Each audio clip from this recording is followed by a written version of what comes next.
बोलिए। National symbol का जो वो था, दो टॉपिक हमने किया था, नेशनल मोटो के बारे में और नेशनल फ्लैग के बारे में।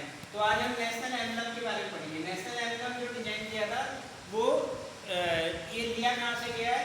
नेशनल एम्बलम लिया गया है लाइन कैपिटल ऑफ सारनाथ से लिया गया, जो अशोका का सारनाथ वाला लाइन कैपिटल है वहाँ से लिया गया, और इसको कॉन्स्टिट्यूशन असेंबली ने 26 जनवरी 1950 को अडॉप्ट किया था।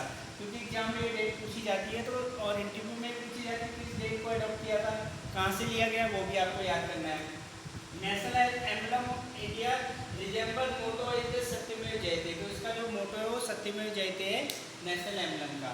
तो सत्यमेव जयते ये आया कहाँ से? हिंदू स्कल्पचर मुंडकोपनिषद से आया है। मुंडकोपनिषद में ये वर्ड यूज हुआ है, सत्यमेव जयते। नेशनल एंथम की बात करते हैं, जनगण मन है रविंद्रनाथ टैगोर के द्वारा इसको बंगाली में लिखा गया था। लैंग्वेज पूछी जाती है किस लैंग्वेज में लिखा था? बंगाली में। और लिखने वाले थे रविंद्रनाथ टैगोर, जिनको 1913 में नोबेल प्राइज मिला है गीतांजलि बुक के लिए। कभी कभी एग्जाम में यही पूछा जाता है, इंडिया के पहले व्यक्ति जिन्हें नोबेल प्राइज मिला है। तो ये first compose bye Rabindranath Tagore 27 दिसंबर 1911। तो 27 दिसंबर 1911 को नेशनल एंथम जो है पहली बार गाया गया था। कांग्रेस का एक सेशन था कलकत्ता में। कांग्रेस हर साल सेशन करती थी उस समय, तो उस समय कलकत्ता सेशन चल रहा था 27 दिसंबर 1911 को। तो उसी में गाया गया था नेशनल कांग्रेस के सेशन में। और ये इसको गाने के लिए टोटल 52 सेकंड लगते हैं, ये सबको पता है। अब नेशनल करेंसी की बात करते हैं, तो नेशनल करेंसी हम पता है रुपया है इंडिया का। तो रुपीज आईएनआर जो ये सिंबल है ये 2010 में लिया गया था। 15 जुलाई 2010, 15 जुलाई 2010 को इसको लिया गया था। और ये जो सर्कुलेशन ऑफ दिस करेंसी ये रिजर्व बैंक के द्वारा, भारत का जो गवर्नमेंट का जो बैंक है आरबीआई, उसके द्वारा इसको रेगुलेट किया जाता है। इसको डिजाइन करने वाले व्यक्ति का नाम पूछा जाता है, उदय कुमार। ये तो डिजाइन करने वाले उदय कुमार धर्मालिंगम इनका नाम है। तो उदय कुमार की याद कर लेंगे। तो ये पूछा जाता है कि इंडियन करेंसी को किसने डिजाइन किया था? उदय कुमार ने।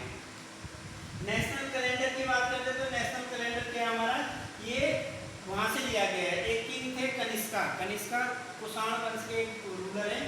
कनिष्क के द्वारा इसको लिया गया था शक कैलेंडर के द्वारा, शक कैलेंडर उसमें इसको लिया गया है।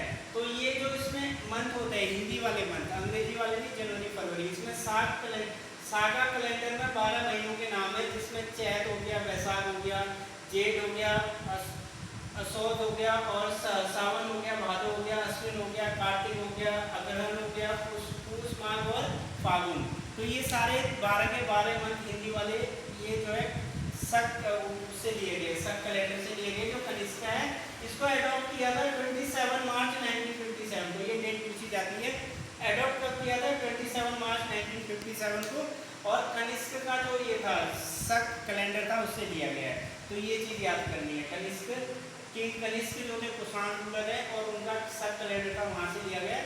और ये 12 महीने को याद करने हैं कि चैत हो गया, वैशाख हो गया, जेठ हो गया, असौद हो गया, सावन हो गया, भादो हो गया, अश्विन हो गया, कार्तिक हो गया, अग्रहण हो गया, पूष हो गया, माघ हो गया और फागुन हो गया।